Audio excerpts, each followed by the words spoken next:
이 안약통에 들어있는 안약에는 이 오염을 막기 위해서 보존제, 저희가 보통 방부제라고 하는 그런 보존제가 들어가 있는데요.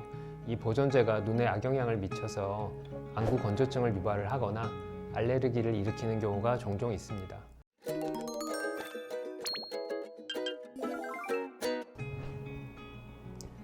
안녕하십니까. 저는 더원서울안과의 김석환 원장입니다. 오늘은 녹내장 치료에 쓰이는 특수한 안약에 대해서 말씀드리도록 하겠습니다.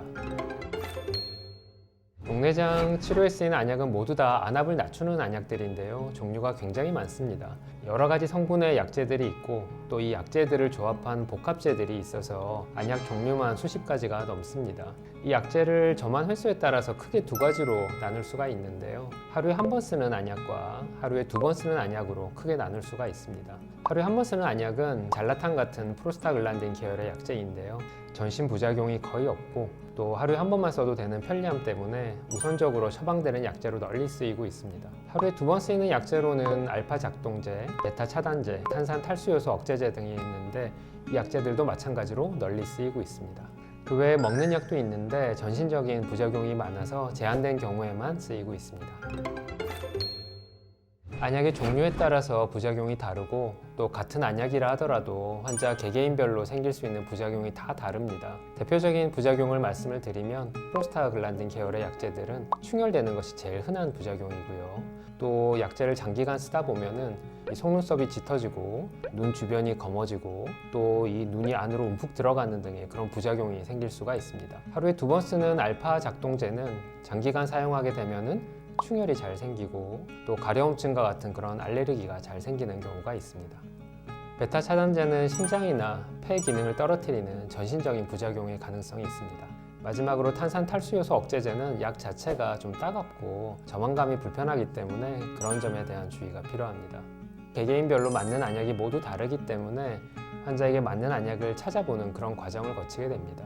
약제를 써보기 전에는 어떤 약이 환자분에게 맞는지 알 수가 없기 때문에 일단 약을 써보고 환자분의 반응을 살펴봐서 이 약을 계속 쓸 건지 아니면 다른 약으로 교체할 것인지를 결정을 하게 됩니다. 또한 모든 녹내장 안약은 안구 건조증을 유발할 수가 있습니다. 이런 부작용을 고려해서 환자 개개인에게 맞는 그런 약들을 처방해야 되고요. 예전에는 안약통에만 들어있는 그런 안약만 있었는데요. 최근에는 일회용 안약이 개발이 되어서 널리 쓰이고 있습니다. 이 안약통에 들어있는 안약에는 이 오염을 막기 위해서 보존제, 저희가 보통 방부제라고 하는 그런 보존제가 들어가 있는데요.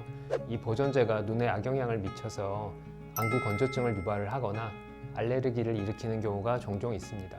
일회용 점안제는 이런 보존제가 없기 때문에 이런 안구 건조증이나 알레르기에 대한 우려는 거의 없는 편입니다. 그래서 최근에는 일회용 녹내장 안약이 널리 쓰이고 있습니다. 근데 이 일회용 녹내장 안약도 단점이 있어서 비용이 좀 비싸기도 하고요. 고령자는 일회용 용기를 쓰는데 어려움이 있기 때문에 그에 대한 고려가 또 필요하기도 합니다.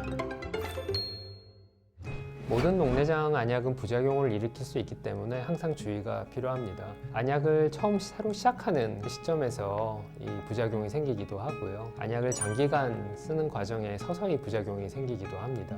때로는 안약과 관계없는 증상을 약제 부작용으로 오인하기도 합니다. 불편한 증상이 생기면 꼭 담당 주치의와 상의를 해야 되고요. 불편한 증상이 약제 때문이라고 판단이 되면 증상의 정도에 따라서 약을 변경하게 됩니다. 대부분의 부작용은 안약을 중단하면 사라지게 되는데요. 속눈썹이 짙어지고 눈 주변이 검어지는 등의 그런 부작용도 안약을 중단하면 대부분 사라지게 됩니다. 안약을 빠뜨리지 않고 잘 넣는 것이 제일 중요합니다. 또 녹내장 안약은 넣기만 한다고 다 끝나는 것이 아니고 효과를 꼭 체크를 해야 됩니다. 녹내장 안약을 열심히 쓰고는 있는데 안압이 안 떨어지는 경우도 종종 있고요. 또 안압이 떨어지는 효과가 있는데 효과가 부족해서 녹내장이 안약을 쓰는데도 진행을 하는 경우도 있습니다. 그래서 항상 주기적으로 효과를 체크를 해서 이 약을 계속 쓸 건지 아니면은 더 센 약을 써야 되는지 아니면은 약을 또 여러 개를 써야 되는지 수술로 넘어가야 되는지 이런 것들을 꼭 담당 주치의와 상의하셔야 됩니다.